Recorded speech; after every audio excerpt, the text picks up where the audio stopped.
So many moving parts here. Now we're here in this X space saying that, even almost blaming the selection of Dr. Mo for their failures.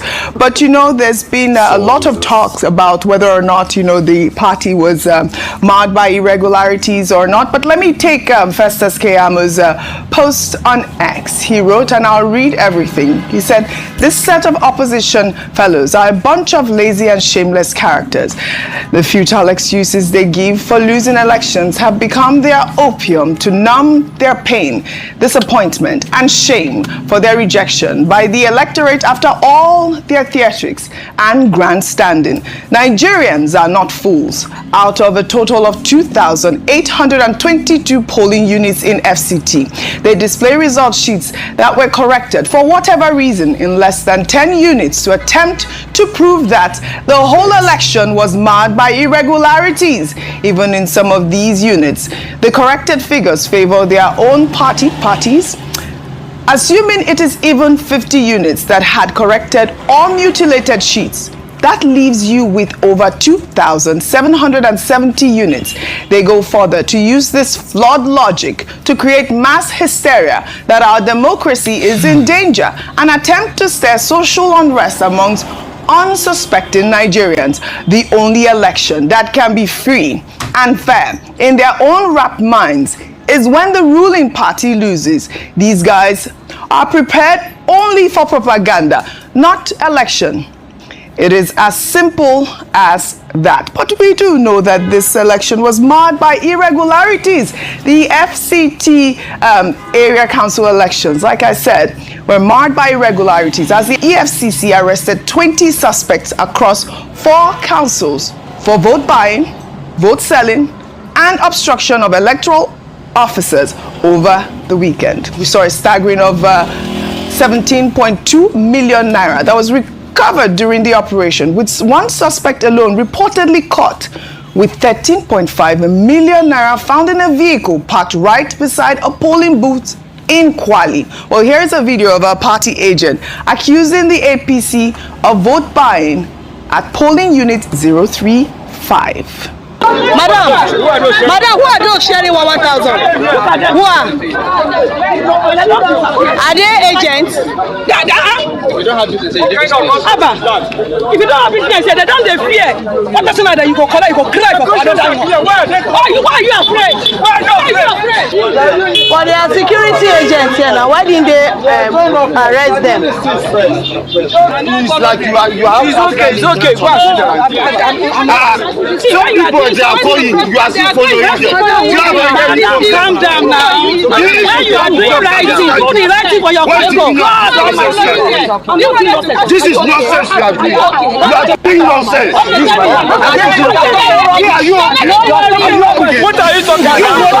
What are you saying? Don't worry.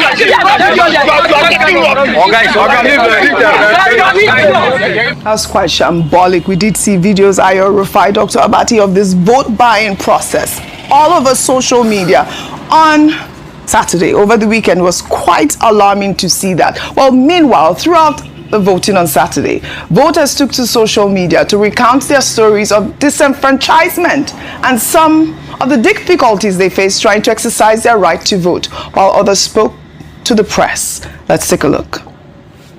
The minister defranchised a lot of people from voting. I live in Maraba. I have my polling booth at Zone 1. Zone 1. Since the inception of voting in the FCT, I normally leave my house for voting 5 a.m. to that place. But in Wike, the minister blocked all the access route to the FCT. What he has been doing in River State, that was what he brought in FCT. I entered the joint queue, reaching me to vote. They said my name, they cannot find my name in the system. What's the name of that? And to vote is my right, I have to vote. Honestly, there is much corruption in this vote because you can see the way money is just flowing. People are selling their destiny to go and vote for whosoever will so suffer again. So I pity Nigerians. So I will not just come under the sun and stand and then they are inside AC.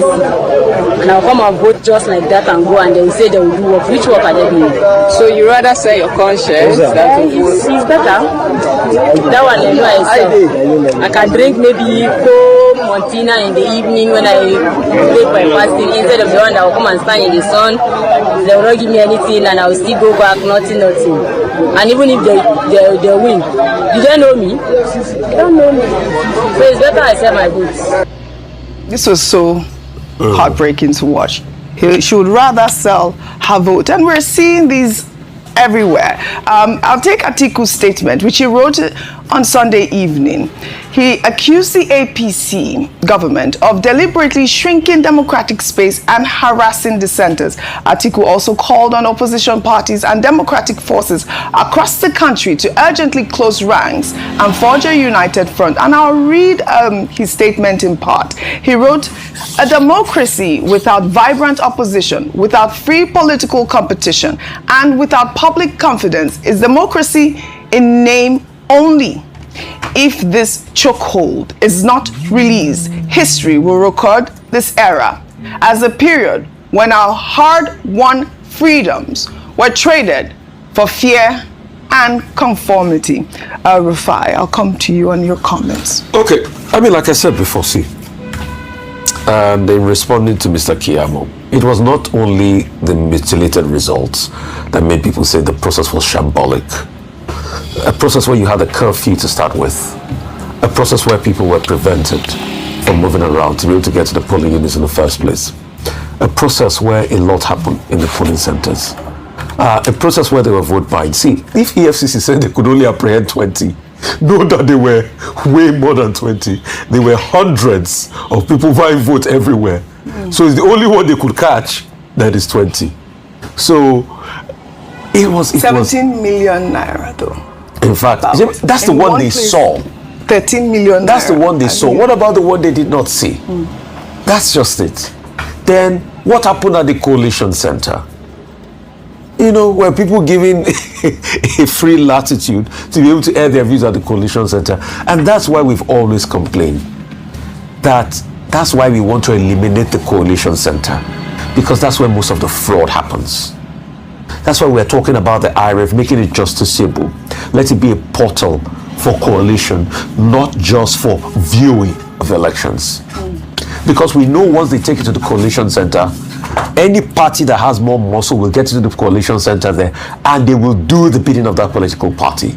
So we saw all of this. So for somebody to say this is mass hysteria, people are just, they don't know what they're doing, they don't know what they're saying by saying the process was flawed. The process was indeed flawed. And that's why I say it would be delusional for you to call this a free and fair process. For those that were commenting, I mean, I think those ones have just been sore losers. The opposition too has, those ones have just been sore. The opposition too had its fault, honestly. They didn't mobilize the way they were going to mobilize. And if Atiku Abubakar is saying that they must have a concert of effort for opposition voices in democracy, isn't he the one supposed to be leading it? Why is he telling us? So the opposition has their fault. I'm not going to exonerate them. They have been shambolic, to say the least. But also, the incumbent party acts like it is God. And it also stifles opposition voices. And those are the facts on ground. We can't deny all of that. All right. Meanwhile, the FCT minister, sts Wike, did not hide his excitement over the election results, describing it as a clear endorsement of President Tinubu's leadership.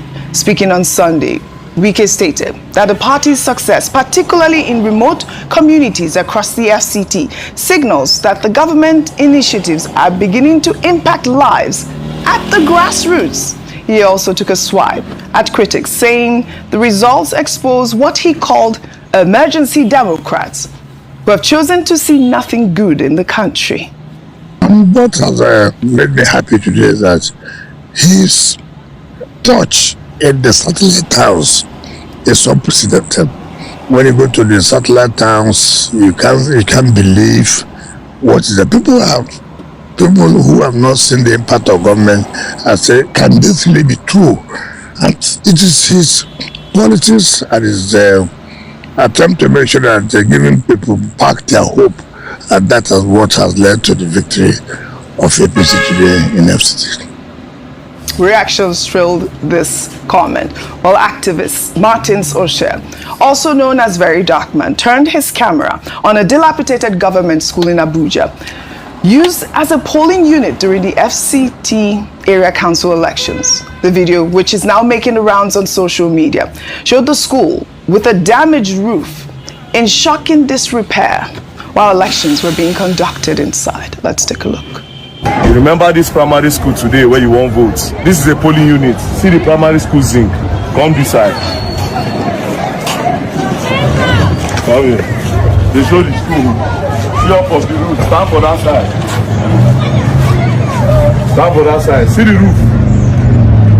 See the school roof. Students. See the school environment. Now, you remember here today. They know they come here. Government know they come here. But today when they want votes, they come here. It's absolutely spot on, Dr. Abati. And this raises very important questions. If this is the state of a government school in our nation's capital, what does that say about the government's priority on education, or indeed its grassroots policy? The children of Abuja deserve better. I mean, he said they're Very Dark Man, and these government officials have not been in this school except during this practice. And we hear Wike saying that, you know, the votes in the FCT proves that, you know, President Bola Ahmed Tinubu's leadership is working, especially at the grassroots. And I know that the president has also commended him for the elections. Okay. Let's start with the schools, because that will seem to be more urgent. Yes. Now, it's not just the children of Abuja, Nigerian children anywhere. Yes. Whether it's in Sokoto or it's in Lagos or anywhere, or where is that your village? Oh, Lagos Island. Lagos. You know, deserve access to good education. The government talks about Safe Schools Initiative. The government talks about basic education policies, and yet at the end of the day, these children, they are put in schools without roofs. There are some, in fact, there was a picture that was circulated of children sleeping on the floor. Yes. To be able to receive instruction in their various schools. That in itself is disgraceful. It is unacceptable. It does not show enough seriousness attached to education at a time when the entire world is becoming competitive and we're running a world that is based on skills. We say these children are our future. What kind of future do you provide for them when you don't allow them to study in a proper environment? So there's a crisis in the education sector. The current Minister of Education says, they are doing a lot, reform in the education sector.